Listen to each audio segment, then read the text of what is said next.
Granddad's the granddad's. What's going on? It's the Black Abstract. As you can see the lines on tape.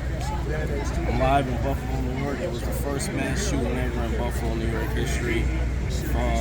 8 confirmed dead, 10 confirmed shot. As you can see, all the police. Take a look around. Everybody, got all the reporters, all the cops. We got the fucking whole city out here.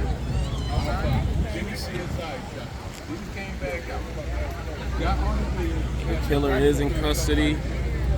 They say this was a hate crime. It was racially motivated. I'm gonna keep you abreast of what I find. I did find some pictures online that I'm gonna post. I'm gonna finish this video when I get to the studio. But we live here on Ground Zero. It's the Black Abstract. Definitely. Out here live, Buffalo, New York.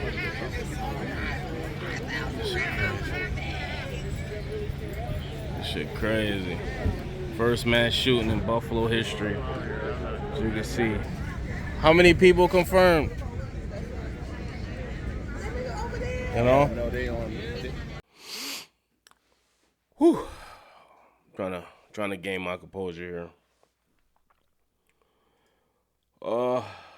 As you know, or some of you don't know, man. It took me a minute to make this video. I couldn't make this video yesterday. You ever been in a position or a situation where you want to help or do something to help somebody, but you can't? It's like going to visit that family member who's sick and you know they're dying, and you might have a little bit of change or some money or some resources to help, but you can't help them. It's nothing you can do. Ain't no amount of money in the world could help them. It's just, but you gotta watch them just go in front of your eyes. You know, that's how it was with my grandma, and that's the reason I made the song that I dedicated to her. Mom, if you haven't checked it out. But this was the situation yesterday as well. As you can see in the video, I was at the location. The video I just played prior, I was at the location of the shooting that took place yesterday in Buffalo, New York, which is where I'm from. As you can see from the spinning Bills hat, as you can see from the hat on my head, Buffalo Bills is my favorite team for a reason. It's because I was born and raised in Buffalo, New York.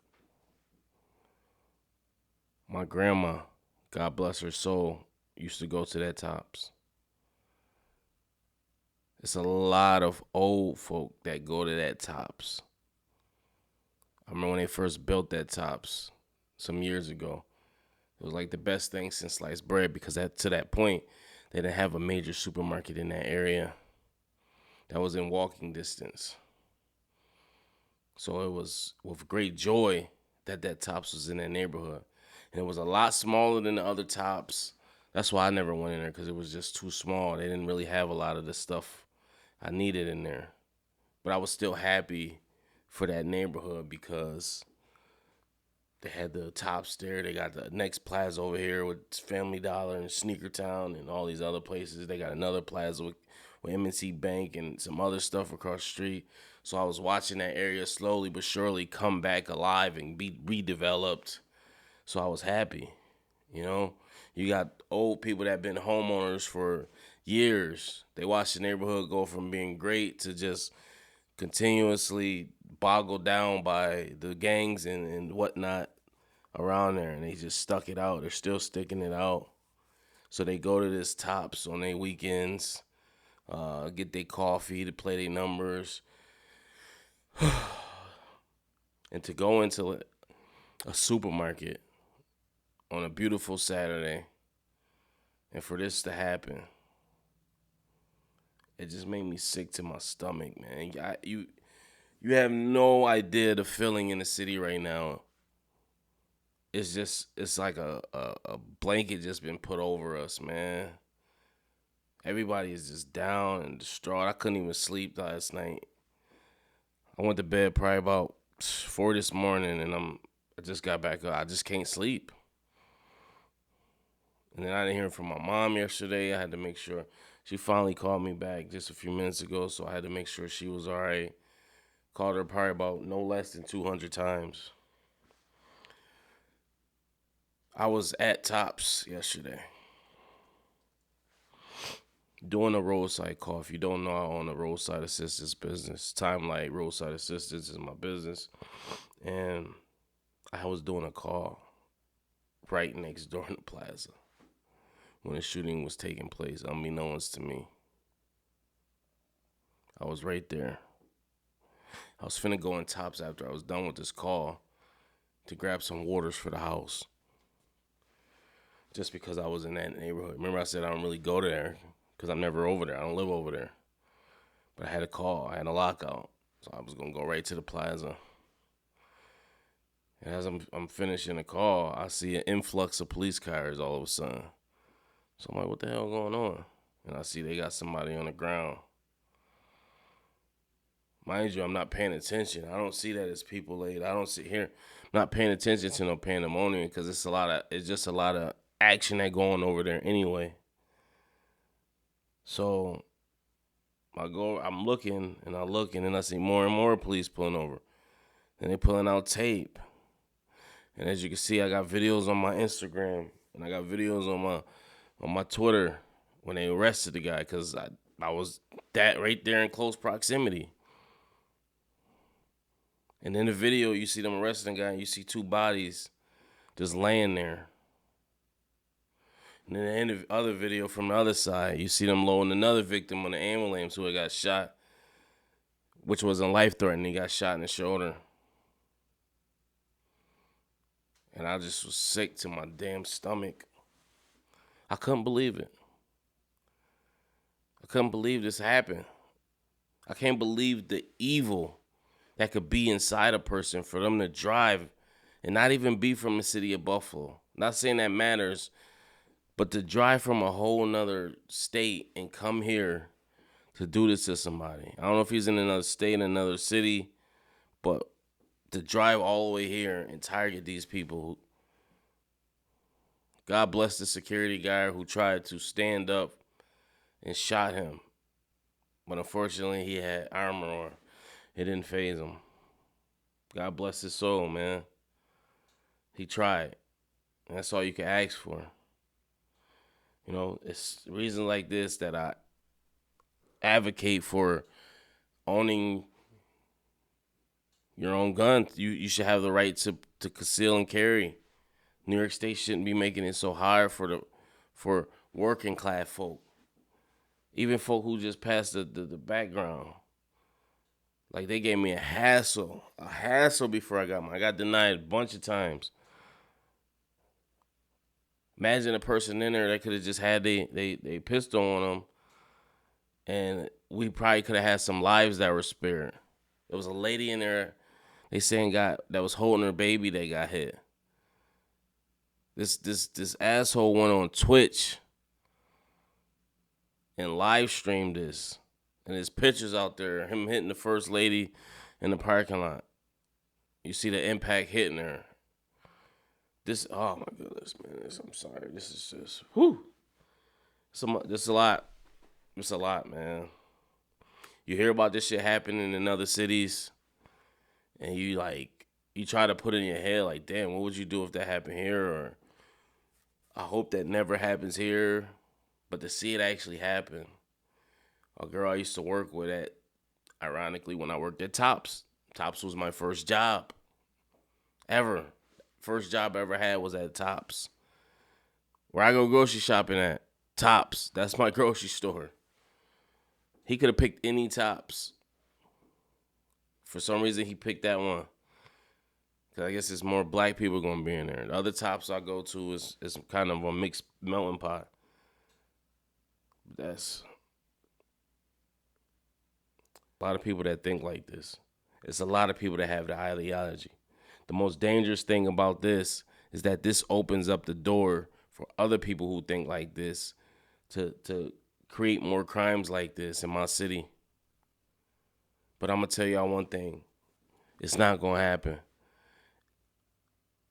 People of color are not going to continue to be berated, bullied, looked down upon, and abused due to the hands of other races. Do not try it. This is going to make us vigilant. I have no idea why this gentleman was kept alive. If this was a person of color, without a doubt, he would have been executed there on the spot. There's so many examples online of people of color who are less threatening than this person who have been executed. Not killed, not shot, but executed. It was just it's a situation in the city not too long ago on Hurdle Avenue, maybe a couple of months ago, where a gentleman had a knife. He was crippled, and he got executed. There was no trying to intervene, take the knife from him. He was just executed. How is this man able to walk inside a public place, kill 10 people, shoot 3 more, and is able to live and talk about it? I am thoroughly disgusted with the Buffalo Police Department for this. I am disgusted with Brian Higgins for this.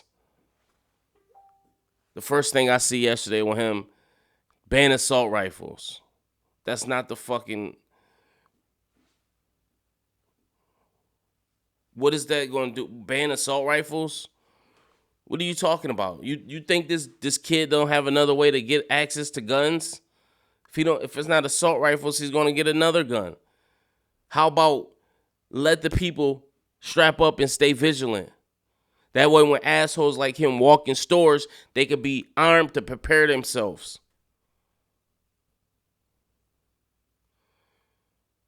Aside from my regret, the empathy I had for the people that lost their life, my biggest regret is me not being in that store, able to just defend some of these people.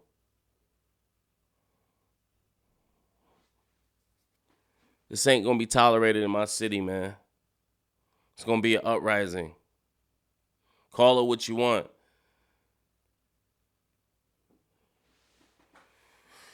Whew.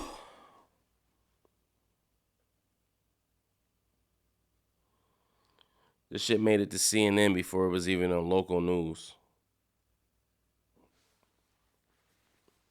Before the local news even picked it up or decided to care about it because it was black people, CNN got it. And then they said, oh, well, let me come down and let me get involved in it because CNN is doing it. But CNN didn't get involved. Oh, it was just some black people that got killed. So it's a low poverty neighborhood. It's fine. I hate this fucking... If you don't know, Buffalo, New York is segregated. It's a very racist city. To this day, I did a lockout yesterday in North Tonawanda, probably about 15 minutes from my house. And I got an orange high-vis vest on, strobe light on my car, and a fucking little kid is in his driveway, about 15, 14 years old. And he's looking at me, and I'm like, I'm doing a lockout. I'm like, hey, what's going on, man? Hey, what's up? I'm like, this your mom's car? No. I'm like, okay, I'm just doing a lockout on it, all right? That's what I'm getting paid to do. Don't say nothing. Next thing you know, I see him walking across the street with his phone. He act like he's doing something. He goes behind a bush, and next thing you know, he's taking pictures of my car. I got a fucking strobe light flashing and a high-vis vest on in a bright-ass sunny neighborhood. What do you... Seriously? Before that happened, I pull up. The fucking neighbor's cutting the grass looking at me. And I'm trying to get in the car. I'm talking to this kid. He start busting. Oh, no, the neighbor's over here. The neighbor... Dude, I talked to her on the phone. Chill the fuck out. I know what's going on.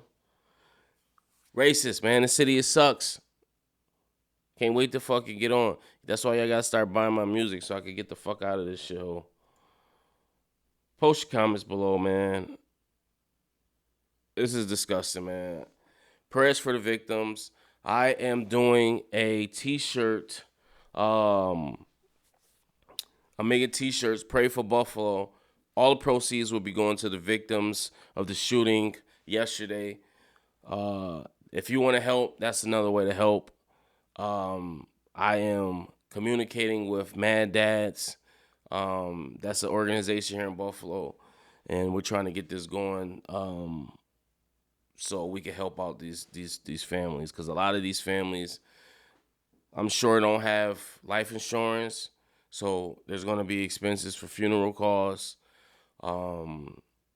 burials, etc., etc. So this is my way of helping out and doing my pros and doing what I can, bringing awareness for my channel, my little subscribers I got. I appreciate everybody I do have. But like I said, T-shirts, I have a link on my Instagram, or you go to iamtro.com. Pray for Buffalo. All proceeds will go to help the families of this tragedy. I'll give you more as developments continue, man. This is disgusting. Peace.